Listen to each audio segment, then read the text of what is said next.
हरे कृष्णा। आज की श्रीमद् भागवतम क्लास में आप सबका हार्दिक स्वागत है। आज हम सुनेंगे कि व्रज के अंदर नंदगांव के नीचे एक पावन सरोवर है। तो वो पावन सरोवर व्रज के अंदर जो रहने वाले व्रजवासी हैं उनको किसी भी तीर्थ में जाने की ज़रूरत नहीं है। सारे तीर्थ, सारे जितने भी पूरे विश्व में जितने तीर्थ हैं वो सारे तीर्थ ब्रज में ही आते हैं। तो वहाँ पे नंदगांव के नीचे एक पावन सरोवर है। एक बार नंद महाराज जो है कुंभ मेला पड़ा प्रयागराज में, तो उनकी इच्छा हुई कि चलो हम लोग सब कोई व्रजवासी मिल करके प्रयागराज कुंभ मेले में स्नान करने जाएंगे। तो वो लोग सब तैयारी करके नंदगांव से नीचे उतरे और नीचे ही पावन सरोवर था, वहाँ पे अपना डेरा लगा करके बैठ गए। अब कान्हा जो है वो नंद बाबा के पास आता है और पूछता है, बोला बाबा बाबा क्या बात है, कहाँ जा रहे हो? बोले बेटा यहाँ पे जो है कुंभ मेला लगा प्रयागराज में, तो हम लोग वो कुंभ मेला में स्नान करने के लिए जा रहे हैं। बोला अच्छा। बोला उससे क्या होता है? बोला सारे पाप धुल जाते हैं। अपने जो कुंभ मेला में स्नान करते हैं प्रयागराज में तो सारे पाप धुल जाते हैं। बोला अच्छा ठीक है। तो कान्हा उस समय तो कुछ बोला नहीं, चुपचाप जो है वो सुनता रहा। उसके बाद में और रात में सब सो गए। सुबह जब नंद बाबा उठे तो वो देखते हैं कि कुछ सुंदर सुंदर स्त्रियां जो उन्होंने कभी पहले देखी नहीं थी वो उस पावन सरोवर के दूसरे तट पे वो स्नान कर रही थी। और नंद बाबा ने देखा, पता नहीं ये कौन स्त्रियां हैं, मैंने तो आज तक कभी इनको नंदगांव में देखा नहीं। खैर कोई बात नहीं। थोड़ी देर बाद में एक आदमी जो है घोड़े पे सवार होकर के, एकदम काला था वो आदमी और उसका घोड़ा भी एकदम काला था। वो दोनों आए और आकर के वो आदमी ने वहाँ पे स्नान किया पावन सरोवर में। और वो जो घोड़ा था वो भी ब्रज की रज में उलट पुलट होने लगा। थोड़ी देर में वो आदमी जो है एकदम गोरा चिट्टा हो गया। जो उसका काला काला जो था वो पूरा एकदम गोरा चिट्टा हो गया और उसका घोड़ा भी जो काला था वो एकदम सफ़ेद हो गया। नंद बाबा देखे, बोले ये क्या चमत्कार है, ये लेडीज़ कौन है, ये आदमी कौन है? बोले चलो चल के पता करते हैं। तो नंद बाबा गए उधर, तो उनसे पूछा, बोला भाई तुम कौन हो? तो आदमी ने बोला भाई मैं प्रयागराज हूँ। बोला अच्छा तुम प्रयागराज हो? तो बोले ये क्या चक्कर है, तुम पहले काले थे गोरे? बोले लोग बाग आते हैं मेरे अंदर स्नान करते हैं, सारा अपना पाप मेरे पास छोड़ जाते हैं तो मैं काला हो जाता हूँ। फिर मैं आकर के यहाँ पे इस पावन सरोवर में स्नान करता हूँ, तो पावन सरोवर में स्नान करके मैं पावन हो जाता हूँ, मैं एकदम पवित्र हो जाता हूँ। बोला क्यों?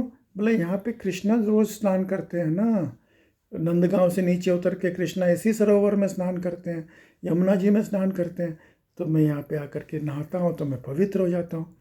फिर नंद बाबा ने उन स्त्रियों से पूछा, बोले तुम लोग कौन हो? बोला मैं गंगा हूँ, मैं सरस्वती हूँ, मैं कावेरी हूँ। तो अलग अलग नदियाँ हैं। बोले लोग बाग जो है वो कुंभ के समय में हमारे यहाँ पे हमारे ऊपर आके स्नान करते हैं, हम लोग सब मैले और पाप से भरे हुए हो जाते हैं, तो हम लोग आकर के जब यहाँ पे स्नान करते हैं तो हम लोग भी पवित्र हो जाते हैं। तो नंद बाबा ने बोला अरे बाप रे, हम लोग ज़बरदस्ती हम लोग जो है इतनी दूर जा रहे थे प्रयागराज में स्नान करने के लिए, यहाँ वो लोग तो सब यहाँ पे आके स्नान करते हैं। तो नंद बाबा ने सब प्रोग्राम कर दिया कैंसिल।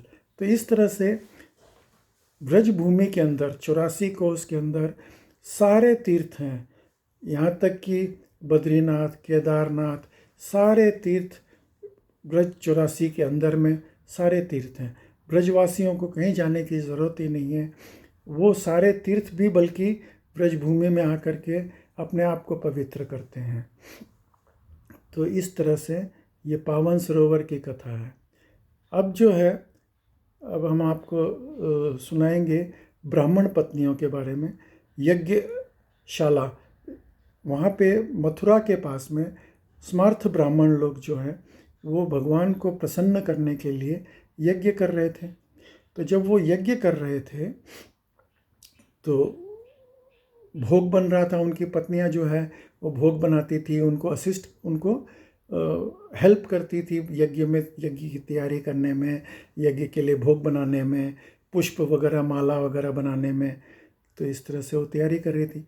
अब वो जो ब्राह्मण पत्नियां थी, उन लोगों ने कभी भगवान के बारे में कुछ सुना नहीं था, वो भक्त नहीं थी। लेकिन जब वो तैयारी ये लोग करके दे रहे थे तो वृंदावन से, नंदगांव से जो गोपियां थी वो वहाँ पे ब्राह्मणों के यहाँ पे फूल पहुँचाने के लिए जाती थी, कभी दूध पहुँचाने के लिए, दही पहुँचाने के लिए जाती थी। तो जाती थी तो वो ब्राह्मण पत्नियों से बात करती थी तो वो लोग कृष्ण और बलराम के बारे में वो लोग सुनाते थे उनको कि भाई देखो ऐसे कृष्ण हैं, इतने सुंदर हैं, और आज उन्होंने ऐसे वस्त्र पहन रखे हैं, आज उन्होंने ये खाया। तो इस तरह से वो भगवान के बारे में उनको श्रवण करवाती थी। तो श्रवण कर के, वो सुन कर के उनकी इतनी प्रबल इच्छा हो गई कि वो भगवान की भक्त बन गई, और भगवान से मिलने की इतनी प्रबल इच्छा हो गई कि वो लोग वेट कर रहे थे कि भाई किस तरह से मौका मिले और हम लोग जा कर के भगवान के दर्शन करें। तो एक बार जो है भगवान अपने ग्वाल बालों के साथ में मथुरा के बॉर्डर के ऊपर वहाँ पे वो लोग पिकनिक मनाने के लिए गए, और थोड़ी समय बाद में उन लोगों को लग गई भूख लग गई। तो उन्होंने बोला, कान्हा बहुत भूख लगी है, अभी क्या करें? तो बोले यहाँ पे बगल में ब्राह्मण लोग जो हैं वो यज्ञ कर रहे हैं, उनको जा कर के बोला बलराम जी ने जो है वो आपसे जो है भोग मंगाया है। बलराम जी जो हैं वो स्वयं भगवान हैं, तो भगवान के अंश हैं, तो तुम लोग जा कर के उनसे मांगो। बोला तुम तो भगवान को खुश करने के लिए कर रहे हो ना, तो बलराम जी ने मंगाया है, ये सारा भोग दे दो हम लोगों को, हम बलराम जी तक पहुंचा देंगे। और तो वो लोग गए ब्राह्मणों के पास में। ब्राह्मणों ने उनको मार पीट करके, डांट डपट करके भगा दिया। तो वो लोग वापस आ गए। बोला कान्हा उन्होंने तो दिया नहीं, हमने बलराम जी का नाम लिया। तो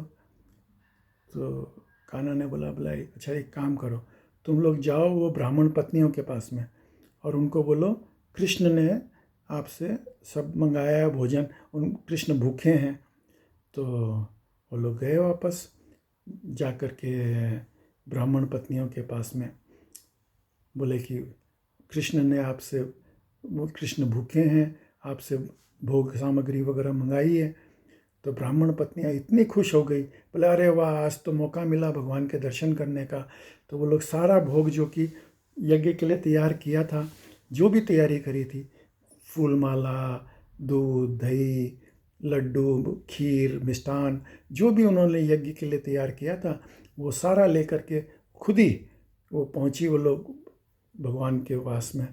और वो लोग जब जा रही थी तो ऐसा लग रहा था जैसे कि नदियाँ जो है वो समुद्र में मिलने के लिए जा रही है। तो इतनी ज़्यादा उल्लास से, इतनी ज़्यादा हर्ष से वो लोग जा रहे थे। तो नदियाँ भी जो है जब समुद्र की तरफ जाती है तो खिलखिलाती हुई जाती है, कलकल करती हुई। तो उसी तरह से ये ब्राह्मण पत्नियाँ भी भगवान से मिलने के लिए जा रही थी, और भगवान को जो है उन्होंने बहुत प्रेम से सारा भोग अर्पण किया, माला पहनाई, दूध दही खीर का भोग लगाया। भगवान ने भी प्रेम से, बड़े प्रेम से खाया और उन लोगों को आशीर्वाद दिया, बोले जाओ तुम लोग जो है मेरे धाम में चले जाओ। और ये ब्राह्मणों को कुछ नहीं मिला।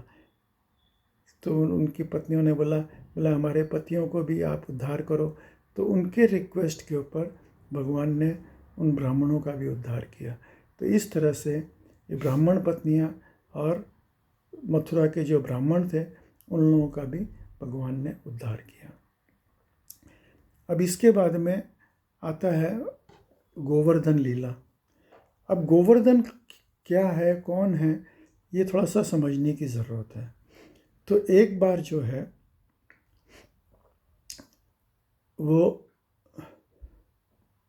भगवान का अवतार का समय हो रहा था, तो भगवान ने राधा रानी को बोला, बोला भाई मैं अवतार लेने जा रहा हूँ और तुम भी चलो मेरे साथ में। तो राधा रानी ने बोला कि भाई देखो, मेरा मन जो है वहाँ पे नहीं, भूतल में नहीं लगता है, आप जाओ अपनी लीला करके आ जाओ।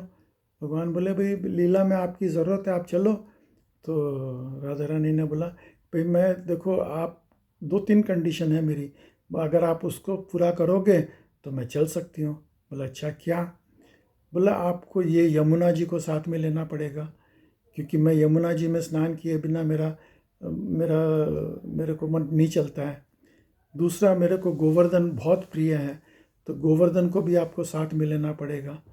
तीसरा, आपका जो ब्रजरज है यहाँ की, वो ब्रजरज जो है वो आपको साथ में लेके चलनी पड़ेगी। वहाँ पे ब्रजरज जो है, और कंटिन्यू आपका नाम का जाप वहाँ पे चलते रहना चाहिए भूलोक वृंदावन के अंदर, तब मैं चलूँ। तो भगवान ने बोला ठीक है, ये चारों कंडीशन तुम्हारी मैं फुलफ़िल कर देता हूँ। तो गोवर्धन जो है भगवान के साथ में, जब अवतार लेते हैं भगवान तो भगवान के साथ में आते हैं। लेकिन गोवर्धन ये बोलते हैं, बोले कि देखो मैं यहाँ पे परमानेंट नहीं रहने वाला हूँ। तो गोवर्धन जो है, जब भगवान का अवतार हुआ था उस समय 80 किलोमीटर जितनी हाइट उसकी थी, बहुत ही विशाल पर्वत हुआ करता था। आज भगवान को अंतर्ध्यान हुए हुए तकरीबन 5000 वर्ष से भी कुछ ऊपर हो गए हैं। तो गोवर्धन ने भगवान से ये बोला, बोला कि मैं एक दिन में एक तिल जितना, एक राई के दाने जितना मैं घटता चला जाऊंगा, और जिस दिन मैं लुप्त हो जाऊंगा मैं वापस आपके धाम में वापस आ जाऊंगा। तो इस तरह से गोवर्धन तैयार हुए भूलोक में आने के लिए। यमुना माई ने बोला कि भाई जब तक आप रहोगे तब तक मैं वहाँ पे रहूँगी, कुछ कुछ समय रहूँगी, और फिर अपनी प्रतिबिंब को वहाँ छोड़ करके मैं भी वापस आपके धाम में वापस आ जाऊँगी। तो अभी आप जैसे देखते हैं कि यमुना कितनी प्रदूषित हो गई है, क्योंकि जो ओरिजिनल यमुना है वो अब नहीं है। लोग बाग जो है उसके अंदर गंदगी डालते हैं, पूरे शहर की जो गंदगी है वो सब यमुना में डाल देते हैं। तो इसलिए यमुना अपवित्र, माने यमुना तो क्या अपवित्र होएगी। लोगों को जो यहाँ पे जो बच गई है वो यमुना का पानी नहीं है, वो यमुना जल नहीं है, वो पानी रह गया है। तो यमुना इस तरह।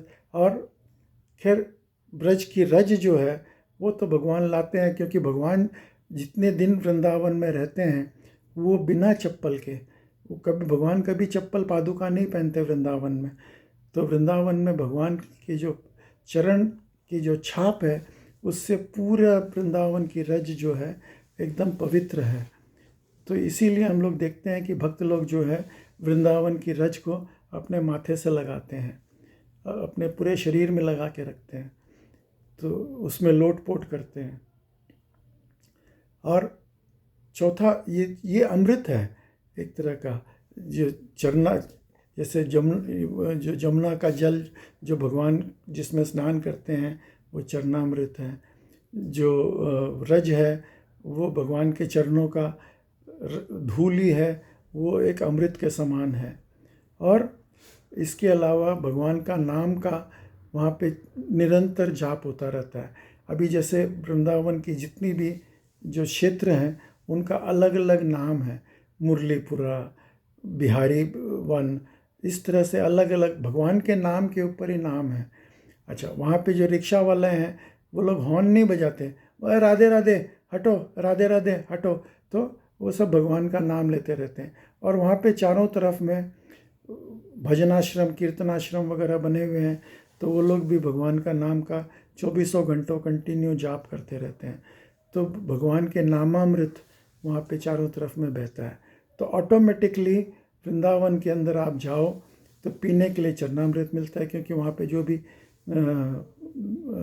जमुना जी का पानी से वो लोग भगवान का अभिषेक करते हैं तो चरणामृत पीने को मिलता है। सुनने के लिए नामामृत मिलता है।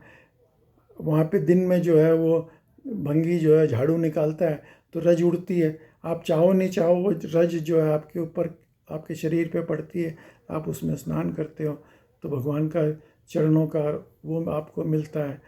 तो ये कुछ स्पेशल मर्सी है जो कि वृंदावन में जब आप जाते हो तो आपको मिलती है। तो ये गोवर्धन की महिमा है। अब हम कल के सत्र में हम सुनेंगे कि भगवान ने गोवर्धन कैसे उठाया, क्यों उठाया, और उससे भगवान खुश हुए या नाराज हुए, इंद्र से खुश हुए या गोपियों से, ग्वाल बालों के साथ में उनकी कैसी रही, ये कथा हम लोग कल सुनेंगे। तो आज की श्रीमद् भागवतम क्लास में आप सब सम्मिलित हुए, उसके लिए बहुत बहुत धन्यवाद। हरे कृष्णा।